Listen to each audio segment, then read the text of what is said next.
All right. What's up? Marvel Snap. New game on the block. I'm pretty hyped.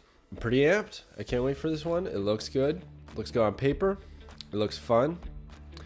And I think it's going to be the next big thing. So here we are. We're doing a tier list for it. And I'm starting with the 1-drops. So anything that costs 1 in Marvel Snap. I'm going to make future videos explaining more details, maybe on explaining on how to play the game. But pretty much this is a video for anyone who's watched content and has an idea for what's going to be strong, what isn't, how the game works. I haven't played the game. I'm not even in the closed beta.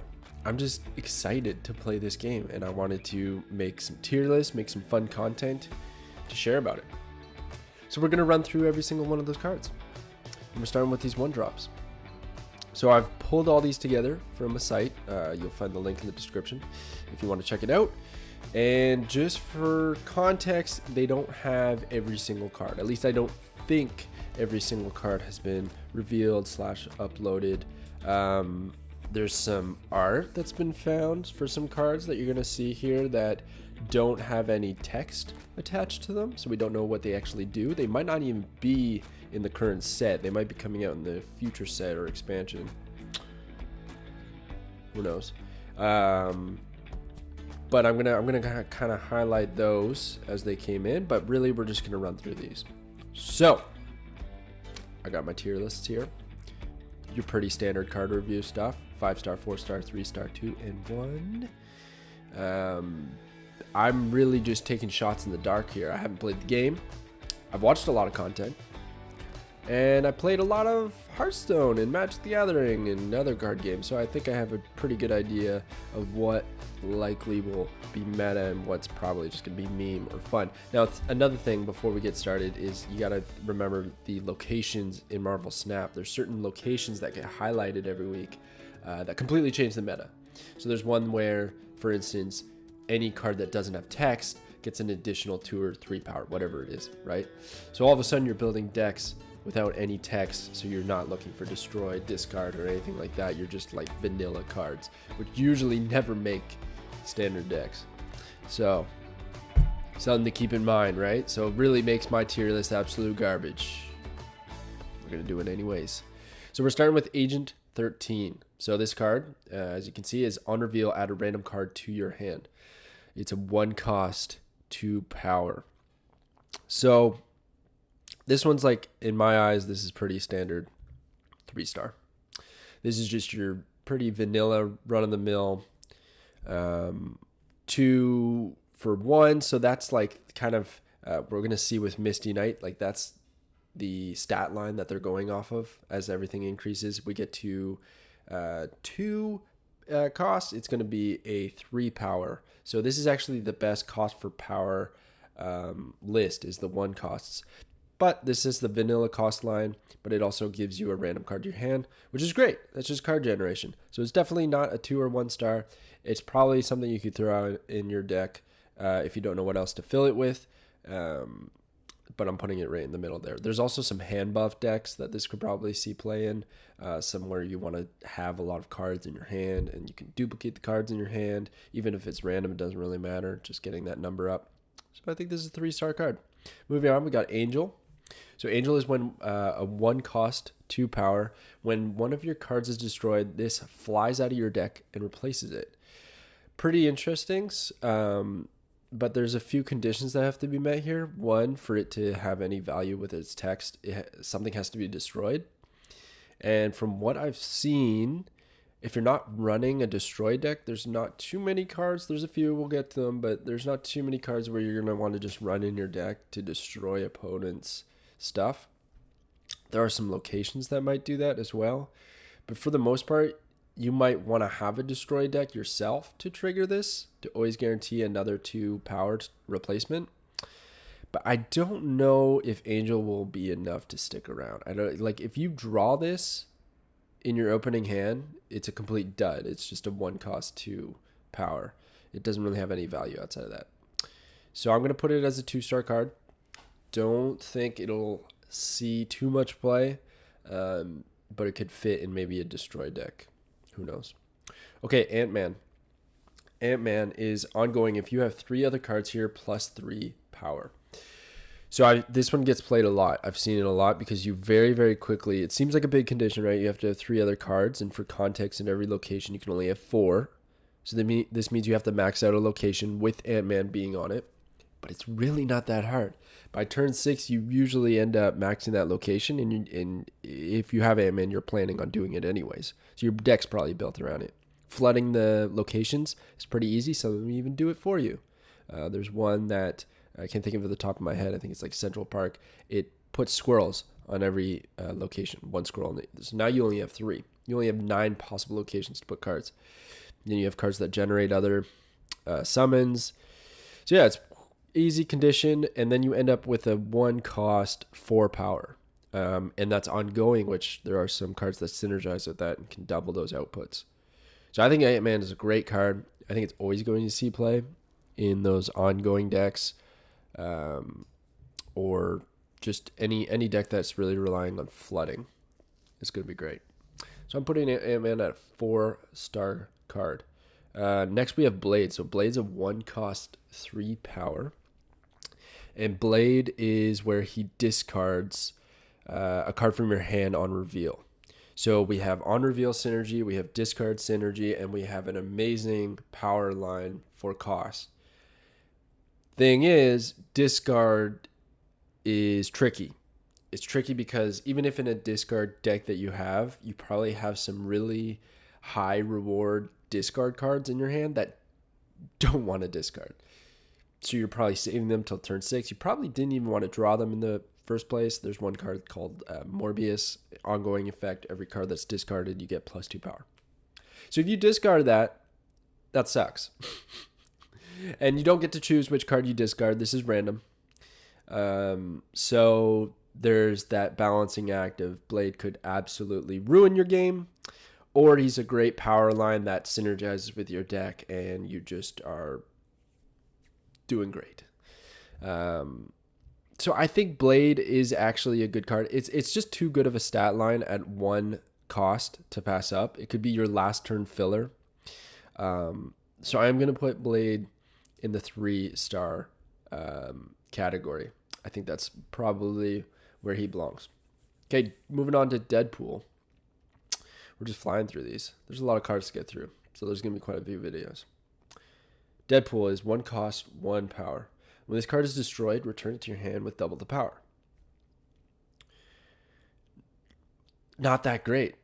Love the flavor. That's very Deadpool. Just keeps dying. But I think it's too slow. I think it's way too slow. You have to have destroy synergy in your deck somehow. It's going back to your hand, so you end up paying this cost over and over and over again. So I could see a world where you are doubling the power. So I guess maybe if you can buff it, I imagine it would double that power. But you would have to play it 3 times to have pretty decent value, right? Because then we're at 4. 1 mana for 4 power, if I'm reading that correctly. If you can buff it, hand buff it, or anything like that, and then have it destroyed, maybe? But I just don't know. And I say 1 mana for 4 power, but that's not even true because by the time you've played that card, you've spent 3. So I just don't know with Deadpool. I could be wrong, but I think Deadpool is a 1-star card. Needs a buff. He's not going to be the only one. Here we have another card, Ebony Maw. I really didn't know who this guy was. I don't know who a lot of these guys are. For content, just for everyone to understand, I'm not a huge Marvel fan. I watch the movies because they're always out in the theaters, and that's fun. But I don't know the lore that much. But I did kind of recognize this guy after I was like, okay, Ebony Maw, never heard of this guy. No, this is the guy from the Avengers movies. He's Thanos' little minion. You can't play after this turn 3. So you put this guy down at a location, and it has ongoing, you can't play cards here. So you can't play any cards after, and you can't play this after turn 3. So your window is this. Turn 1 or turn 2, or 3, I guess. 1, 2, 3. You can play it. You'd have to draw it, and you'd have to play it. It is a 1 mana 6 power. I don't know if I mentioned that, but it's 1 mana 6 power. So that's crazy. That's bonkers, right? But after you play it in the opening 3 turns, you then can't play any cards to help it out, to support it in that location. So you're pretty much hoping it's going to solo this location unless you stacked it with a few other 1 costs. And then you just hope it's good to go. I don't know. I don't buy it. It's limiting. It kind of allows your opponent to have a lot of control. They know that you're locked in on that position, most likely. And then you're kind of trapped. The only saving grace I see with this card is some move synergy. So maybe you can move this card. Your opponent was maybe planning to dominate that location because you put it there, but then all of a sudden you move it. You got 6 power at a different location and you gave that one up. Big swing. That could be pretty good. You could also move cards to that location. When it says you can't play cards here, it means literally from your hand onto the board, not if it's already there and you move it. So there could be some surprise synergy there. But that's the only place I really see Ebony Mob doing work. I don't think it's as bad as Deadpool, to be honest. I actually think it's a 2-star card. I actually think the 1 cost for 6 will find a way. You can also, there's a few cards that eliminate the text on cards. So that could be a synergy too. It's super limiting though, so I just don't know about it. It's like on the bottom half of these 2-star cards. Okay, Electra. So Electra, we have a 1 cost, 1 power. On reveal, destroy a random enemy 1 cost card at this location. So this is great. I think this is probably one of the best cards. This gets 5 stars easy. It's just you can save it until turn 6 or one of the later turns, and then kill destroy the opposing 1 cost card that they've been stacking. So you're gonna see as we get along here, there's a few cards that kind of stack and grow as you continue to build your board. And if you can just snipe one of those, or maybe they were banking on it in turn 6 that like 2 or 3 cost power was going to be the swing, and then all of a sudden you destroy it. I think it's just excellent. It's always going to work, so you're always going to get 1 power on your end, which you can then buff, and you're always going to get rid of a 1 cost on the opposing field, so long as you put it in the right location, right? So I think it's just 5 stars, easy. Okay, Hawkeye. So Hawkeye is on reveal. If you play a card here next turn, +2 power. No. I want to give this 1. I think this is so bad. I think it's a total. It's actually going to be a negative for you, unless there's some crazy on-reveal strategies that I don't know about. This is telegraphing to your opponent where you're going to play next. And there are so many cards in Marvel Snap that rely on that are going to completely screw you over because you're saying, hey, guess what, opponent? I'm going here. Great. Knowledge is power. And Hawkeye just gives your opponent all the knowledge. So, and if you don't, if it's a bait and it's a 1 cost, 1 power, and you kind of just start giving up that location, I guess, maybe that's okay. No? Gonna go with no? I don't like it. So no. Too bad, because Hawkeye is like one of the main guys, right? Marvel. Needs a buff, boy. Okay, Angela. So Angela is crazy good. This is another 5-star card. Angela gets +1 power for each card that you play at that location, which is just bonkers. So it just starts to stack. You can move things around. It's going to be a 1 cost, 1 power, but it's going to scale. So this is kind of one of those scaling cards I was talking about that Electra could snipe. Angela is pretty great. Pretty great. So I'm giving her 5 stars. She is a little bit vulnerable, doesn't have any crazy synergies, but it's just the added control, getting 1 power every turn almost. Theoretically, you're kind of maxed at 3, but because you can move cards around, you can get past that. Okay, moving on to Human Torch. So speaking of moving, we got Human Torch. So he's a 1 cost, 2 power.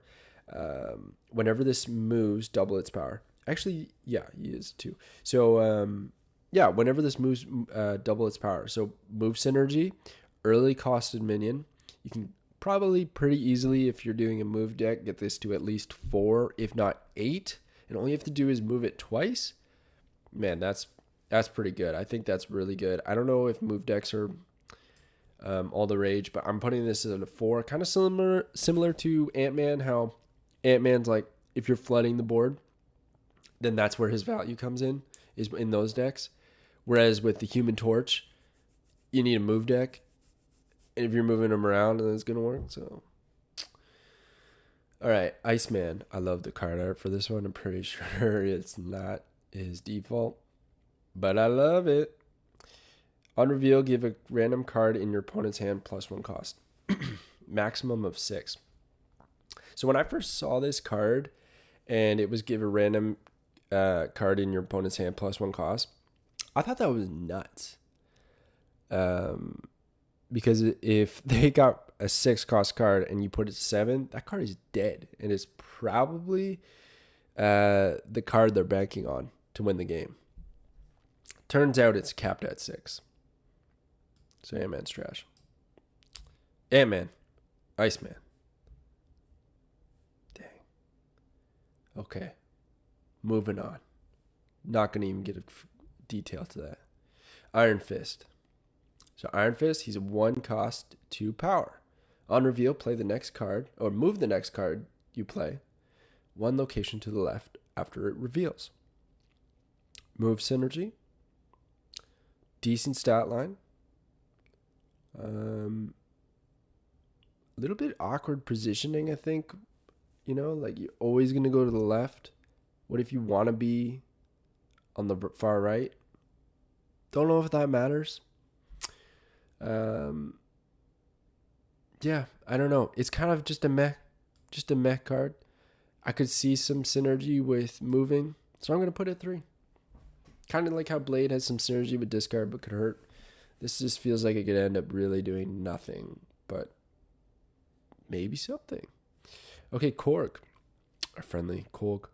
On reveal, shuffle a rock into your opponent's deck. 1 mana, 2 power. That card, that rock may never surface. That might not do anything to the opponent. Or it could literally be the worst thing that happens to them. So I don't know. I don't know if there's any... From what I've seen, there's no crazy rock synergies yet. Snag. I don't think it's very good. I don't know. 2. 2 for Korg. Okay, Mantis. On reveal, if your opponent played a card here this turn, draw a card from their deck. So all the Guardians of the Galaxy, they have these like cool synergies or similar text where if you plan where your opponent's going to play, you get a benefit. Usually it's just power, but in Mantis's case, you get a card from their deck. This is pretty great. It's draw, which I don't think is as heavily valued in this game compared to Hearthstone, Magic the Gathering, a few other games. Like draw is very important. This one, you know, you only have so many turns, but you get it from their deck. So you're taking a card from their deck. I think that's so valuable in a game where you only have 12 cards in each deck. There's really good odds, and I don't even know what the starting hand is. I think it's like 4. So you have 8 cards left in the deck. Let's say you're taking 1 out of the 8. Like chances are you're taking one of something they really value. You don't even have to play it. That's really not the point. It's almost kind of like Elektra, where she's destroying a card and ruining their plan. Mantis is ruining their plan from before they even drew it. There's an argument to be said that they may not have ever drawn it anyways. So what does it matter? But you get a card. Maybe that card really helps you out. And then you beat them with their card. 3-star. Top end. Sure. Snap there. All right. Misty Knight.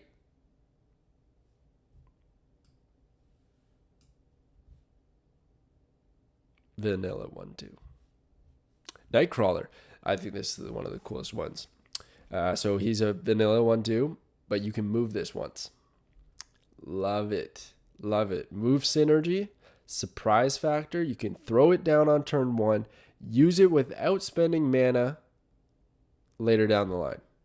And all of a sudden you buff Nightcrawler, let's say, to like a 6 power. And you can just whoop, flip him over to another location that with an open spot on turn 6 to swing the game. This is a crazy card. I love it. So I think it's a 5-star. I think this will see a lot of play. These 3 at the top here. There's a few others that will end up in the 5-star category, but like these are the ones you're going to see a lot on repeat. Let's get to the next one that you're going to see a lot, and actually it's going to the very... Oh, can I get it over there? There we go. We did it. Nova. Best card possibly in the game right now. 1 cost, 2 power. When this is destroyed, give your cards plus 2 power. You wouldn't think that this was this good, but it really is. Because it's so easy to destroy your own cards. There's a lot of destroy synergy, and you don't even need to build a destroy deck to make this work. There's a card that I'll eventually talk about later called Carnage, and basically he destroys all the cards in that area. Gets a bunch of power for it. Well, you destroy Nova, and you have a flood deck, let's say, with your Nightcrawler that you can move around, a few others like Squirrel Girl, Ant-Man. Anyways, you got this flood deck, so you're filled on locations. And on turn 6, boom, you destroy Nova. You give plus 2 power, let's say, to 2 locations with 4 cards on it each. Math. 8, 16. 1 cost. 1 cost 18 because with the plus 2 power. Oh, I guess Nova's destroyed. So 16 at least. That's not even like the best case scenario. So that's just insane. That's just bonkers. It goes to his 5-star. I fully expect this to be nerfed prior to launch. Because that's nuts, man. That's just crazy. Moving on. Okay, so we got Quicksilver. Quicksilver's pretty cool. When I saw this, I was like, oh man, I think this is going to be really, really good. And now I don't. Starts in your opening hand. It's just boring. It's just boring. There's maybe like a perfect curve deck out there, you know, starts in your opening hand kind of thing. There's another card that does that. But I don't think it's good. You just don't want to put that in your deck. And with how powerful all these 1-cost cards are, they really are meta changing for this game. I don't think you want to spend the time, resources on Quicksilver to just be there. He's a total bro. He's going to be there every time, but do you want him to be? No, you don't. Because he's a 2-star card. Moving on. Quinjet. On Quinjet? I didn't know this thing had a name, let alone be a character. We'll take it. 1 cost, 2 power, ongoing. Cards that didn't start in your deck cost 1 less. Nutty. I think this is so good on a card generation deck. So you got cards like Agent 13. All of a sudden, you get a discount on that random card you generated. And there's a few other ones that do this. And this just absolutely fits right into those. Does it fit into anything else? No, absolutely not. Possibly ongoing, but you still, it doesn't matter. You know, double your ongoing effects. You have a 2-cost discount on your generated cards. That's amazing. But you don't really want to build around that because then you're kind of dipping into different pools. Go with the random card generation and you're fine. So I think this is a great card. It's going to go to 4 stars. When it's in that deck, it's going to work great. When it's not, it's terrible. You randomly generate this in like a move deck, you're crying. Okay, Rocket Raccoon. So it's similar. I was talking to you earlier about I wanted to say Game of Thrones because he's like a squirrel raccoon thing, but no.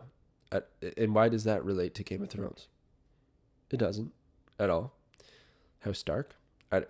What? So this is the Guardians of the Galaxy. Yeah. Okay, this is Guardians of the Galaxy where you predict where your opponent's going to be and then you play there. to get bonus power. So on reveal, if your opponent played a card here this turn, plus 2 power. So that becomes a 1 cost, 4 power. Deadpool, get wrecked. I'd have to destroy you 2 times, play you 3 times to get 4 power. With Rocket Raccoon, all I have to do is predict where my opponent's going to go, and I have a 1 in 3 chance. Much better. But is he that good? I don't know. You whiff. You have a 1 cost 2 power. You hit. It's great. Is it hard to predict?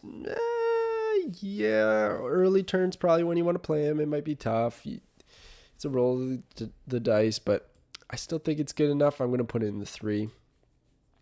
I'm going to put it in the 3. It's one that you can throw into any deck, and it's all of the Guardians of the Galaxy with the predictions to get the bonus power. Like you can just throw those in as fillers. They work better than the vanilla cards as fillers. Literally better because it's just a straight up better version than Misty Knight. They're both 1 cost 2 power, but Rocket has upside. Okay, moving on. We got Squirrel Girl. Oh, wait. No, we got Scarlet Witch up next. I don't know how I managed to do that. Scarlet Witch, on reveal, replace this location with a random new one. 1 cost, 2 power. I don't get the location changing cards. I haven't played the game. I have no idea. But from what I've seen, locations are totally random. Could benefit you, could benefit the enemy. But at the end of the day, destroying them doesn't do much. Doesn't seem like it. So, and then you're replacing it with a new one? Randomly? So it's just like queuing a new game to see like if you got a better roll. I don't see what the point is in spending the mana to do this. And I don't know if there's any location change synergies in the game yet. So for now, Scarlet Witch is a 1 cost. 1 cost. She is a 1 cost. 1 cost, 1 star card. Squirrel Girl, on the other hand, is not a 1 star card. This card's excellent. It adds a 1 power squirrel to each location. So here's your flooding deck, right? Pretty staple card for your flooding deck. You get 3 power for 1 mana, and it's 3 different spots that you can buff. Downside is now you only have 3 available positions on each location.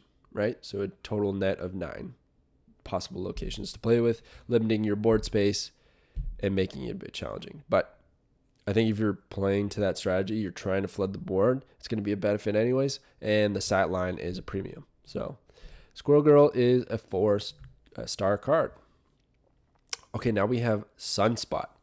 1/1, so 1 cost, 1 power. At the end of each turn, gain +1 power for each unspent energy. Wow. Sounds great, right? That could scale to like 7 power. I think.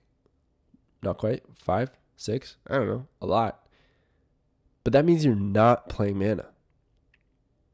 And if you're not playing your mana to buff Sunspot, doesn't that kind of just make Sunspot more expensive?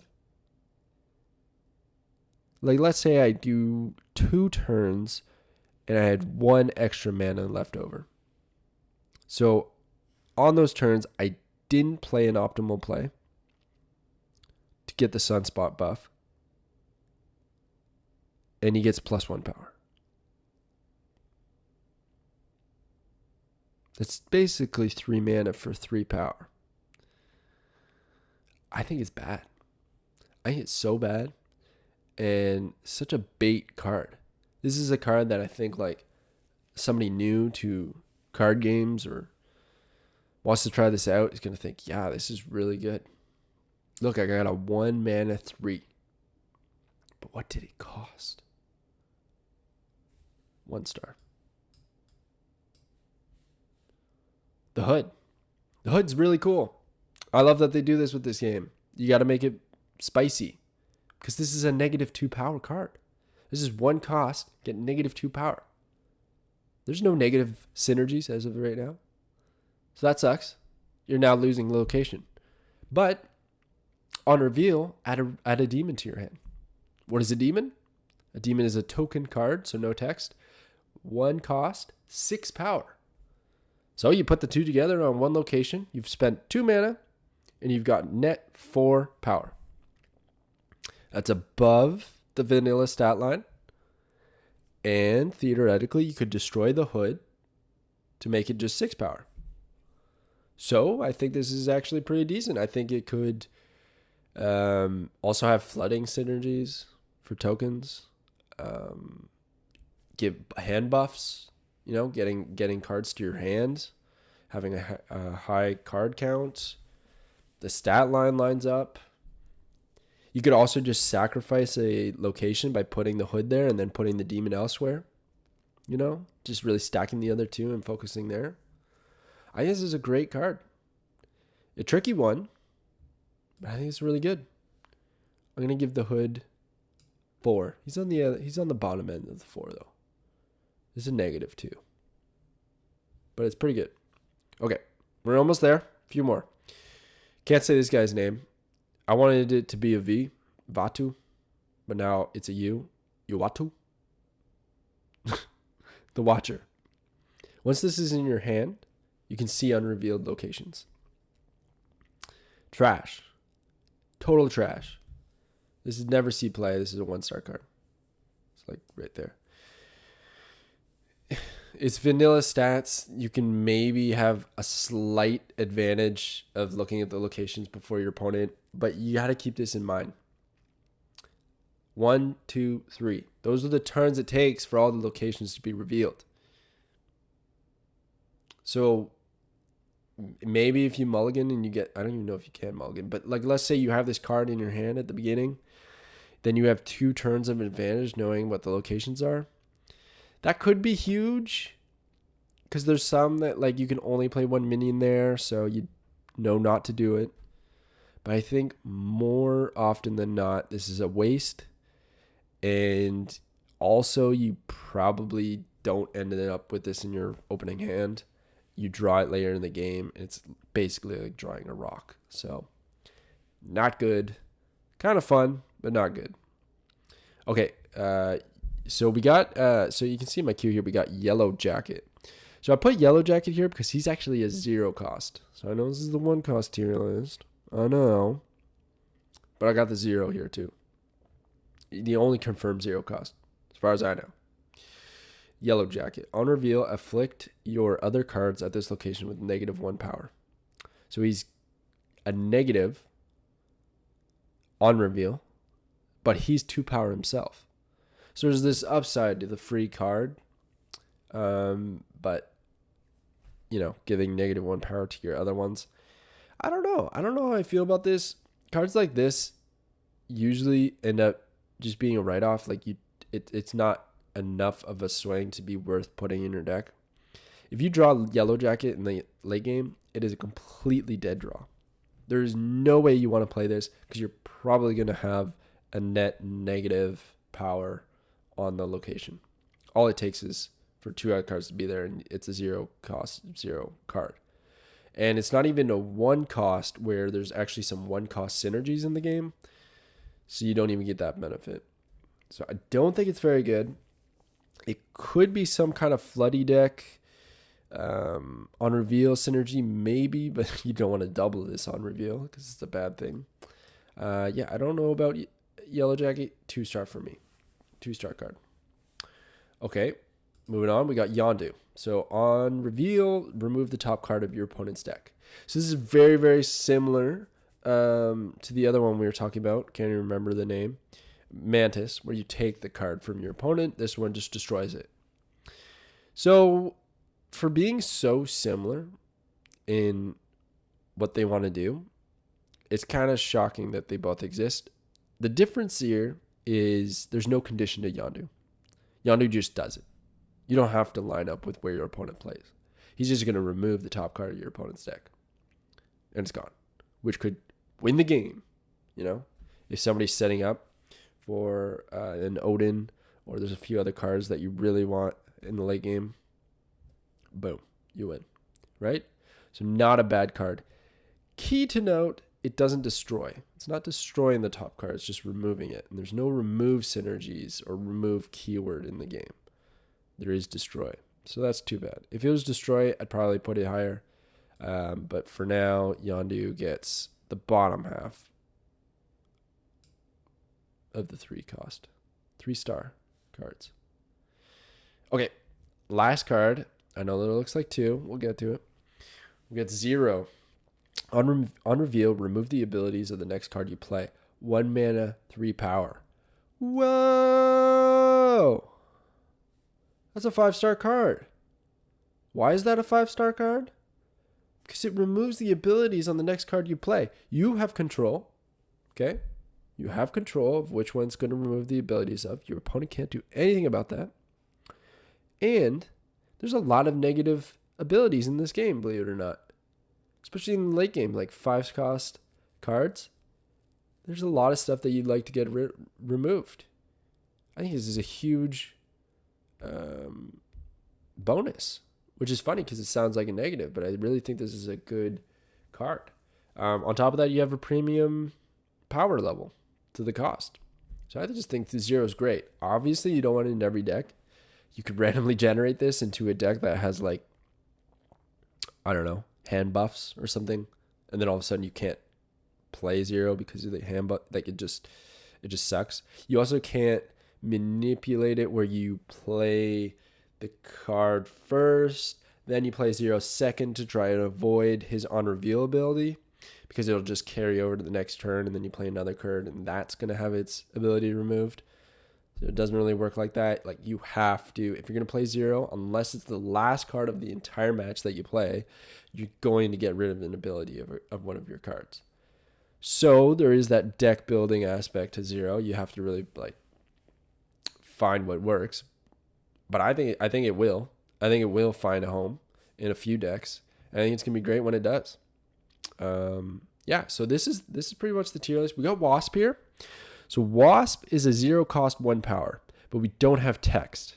So I don't know if this is an actual card that's coming out, but we have card art, and we have power level and cost. So it's going to be interesting to see. I just wanted to throw it in here because it's the other 0-cost card that has been like data mined or whatever. So there it is. But this is my tier list. This is my rankings for the Marvel Snap 1-drops. Could be totally wrong. Hawkeye could be the best. Deadpool could be like this broken secret synergy. I don't know. Sunspot. It might be like best to just play Sunspot and then AFK. Who could say? But I do know Nova is crazy. I am right there. Nova is insane. If you watched any footage of or content of this game, Nova is like top tier meta. And all these other ones are pretty bonkers and really fun. I'm really excited to play this game. I probably won't for many months to come. But now I have content, so come on, Ben Bro, hit me up.